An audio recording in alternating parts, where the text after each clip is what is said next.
I never thought the day would come when my perfectly legal boat, sitting quiet and clean in my own driveway, would drag me into court with a lawsuit that threatened to take my house, my savings, just about everything I'd worked for. But that's what happens when you get on the wrong side of someone like Karen Henderson. Yeah, you know the type. HOA Karen, clipboard in one hand, phone in the other, acting like the sheriff of suburbia, convinced her new zip code gave her the right to tell everyone else how to live. She actually convinced our homeowners association to sue me for 50 grand. 50 grand. Over a 22-foot fishing boat I'd parked in the exact same spot for 3 years. No complaints, not so much as a dirty look from my neighbors, until she showed up across the street. What Karen didn't know, couldn't have known, was that I'd spent 12 years as a maritime insurance investigator. That means I know boat regs and insurance law better than half the lawyers in town, and I know every trick in the book when it comes to manufactured evidence and scare tactics. She thought she could weaponize the HOA, use bureaucracy and intimidation to make me give up, just roll over, apologize for something I didn't do, and get out of her way. But by the end of all this, you'll see how her greed and need for control turned into the very evidence that destroyed her. Let me back up a sec. Ever dealt with someone who loves rules? Not because they make things better, but because they get off on enforcing them? If you have, you know exactly how this started to unravel. My name's Marcus Thompson. I'm the kind of guy who follows the rules, but if you try to use them to push me around, I'll stand up every time. All those years working claims taught me to spot fraud a mile off and to document everything, because one day, you just might need receipts. 5 years ago, when I moved into Lakewood Estates, I was looking for peace. Just a quiet neighborhood near a lake, somewhere I could drop a line, grill on Sundays, maybe take my niece fishing on a Saturday morning. My Boston Whaler was my pride and joy. Kept it spotless. Parked it in my 3-car driveway, tucked to the side so it never blocked a sidewalk or a view. First 3 years, not a peep. My immediate neighbors actually came over to talk boats, or asked for fishing tips, or complimented the yard. Then Karen moved in. She's in her late 50s, moves with that permanent scowl and the air of someone who's always about to write a Yelp review. 2 weeks in, she's pounding on my door at 7 a.m. Coffee still brewing. I'm barely awake. She points at the boat, practically vibrating with rage, and says, "That thing is destroying my property values." Yeah, that happened. I tried to explain, nicely, that it's been there for years, it's within HOA rules, nobody's ever complained. She snaps back, "I don't care how long you've been breaking the rules. I paid good money for this house, and I'm not letting some redneck ruin the neighborhood." You know what I mean? It's that casual, ugly mix of class and race, like she's starring in her own little reality show. And then, with a smug little grin, she pulls out her phone and starts snapping photos of my boat, my house, my yard, everything. "I've already spoken to the HOA board," she tells me. "We're going to put a stop to this nonsense. If you don't cooperate, you're going to face serious consequences." She didn't stop there. Karen started patrolling the block, organizing community walks that were basically photo ops for her to document every violation. She even walked around my backyard, snapping pictures like she was with the IRS. When I asked what authority she had, she tells me she's now head of the Aesthetic Standards Committee, a position she basically invented. I could feel my old investigator instincts kicking in, and honestly, it was almost funny, until it wasn't. Karen launched a campaign, emails, flyers, a Facebook group, claiming my boat was a commercial vehicle hazard, that it was tanking home values and threatening children's safety. Every day, some new emergency.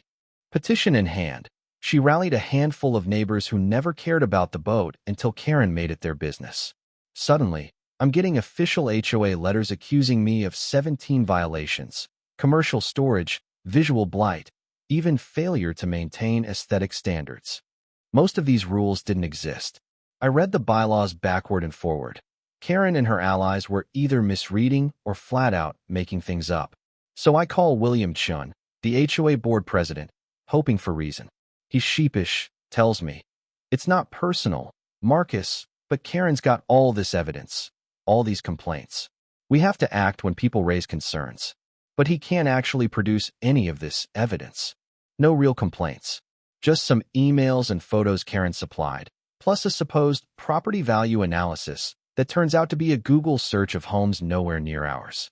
So, I go full investigator. I talked to every neighbor she named. Turns out, most didn't even know there was a problem.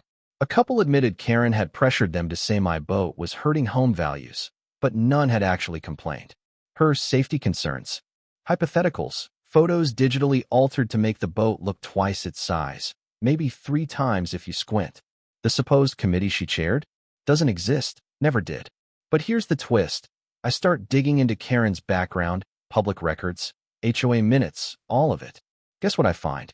She's 3 months behind on her HOA dues, been cited twice for landscaping violations she never fixed, and, wait for it, she's in foreclosure proceedings with her mortgage company. Suddenly, her crusade against my boat makes sense. She's trying to look like a crusader, distract from her own mess, and maybe settle some old score with the world. I documented everything: emails, dates, interactions, testimony from neighbors. I even hired Jennifer Walsh, a local attorney who specializes in HOA nightmares. She's smart, no nonsense, been dealing with this stuff for years. Marcus, she tells me, they've got nothing but drama and fake evidence. This isn't just weak, it's potentially fraud. But the HOA files anyway. Karen's fingerprints are all over the lawsuit, dramatic, over the top, demanding I pay damages and remove the boat forever. Their attorney, a kid named Craig Morrison, looks fresh out of law school and as lost as a goose on a freeway. When we get to court, Karen tries to act like she's the star witness, but Judge Kellerman isn't having it. Mrs. Henderson, you are not a party to this case. Sit down and remain silent. The look on Karen's face? Worth the price of admission.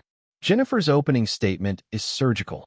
She lays out the timeline, the fake evidence, the neighbor testimonies, the non-existent committee, and, for good measure, Karen's own social media posts bragging about teaching that boat owner a lesson. She even brings out side-by-side photos, original and the ones Karen digitally altered. Judge Kellerman actually winces. Then comes the twist nobody saw coming. Jennifer submits Exhibit J, a fat folder full of metadata and screenshots, Karen's Facebook posts, and proof she'd manipulated evidence. Karen loses it. She screams, jumps up, tries to snatch the evidence. The bailiff has to physically move her back. I mean, the whole courtroom goes silent except for Karen's rants about conspiracies. After that, it's open season. Jennifer tears apart every single claim. Shows how the property value analysis is from another state, how Karen lied about neighbor complaints, how she pressured board members and manufactured her own authority. The board's own president, under oath, admits he never saw real complaints. The HOA's attorney asks for a recess, but it's over. Judge Kellerman rules with finality. She tosses the case with prejudice, means they can't refile, and orders the HOA to pay my attorney fees. She refers Karen for criminal investigation and strongly suggests the board's legal counsel review their own ethics. Karen is left sobbing in the hallway, and by the end of the week, 3 board members resign. The HOA holds an emergency meeting, and Karen's house goes into foreclosure because she can't keep up with her legal bills. The aftermath? Well, my boat's still parked in the driveway, sun glinting off the railings like a trophy. Neighbors who once signed Karen's petition now wave when they pass by. Karen? She's the neighborhood's cautionary tale, a legend for all the wrong reasons. She ended up convicted of fraud and perjury, sentenced to restitution, and, yes, actual jail time. Her story made its way into HOA legal seminars, a living warning about bullies who abuse the system and get caught by their own lies. Here's the thing. If you ever find yourself in a mess like this, someone using rules as weapons, trying to steamroll you with fake authority, don't back down. Document everything, find a good lawyer, and don't be afraid to fight dirty, so long as you stay honest. Bullies like Karen count on their victims being too scared, too tired, or too uninformed to fight back. But if you stand up and shine a light, sometimes the whole rotten system falls apart. And the look on their face when it happens is worth every ounce of stress. So what do you think? Was I right to push back? Or should I have just caved and moved the boat to keep the peace? Let me know down in the comments. Have you dealt with a Karen in your neighborhood? Where do you draw the line between community rules and personal freedom?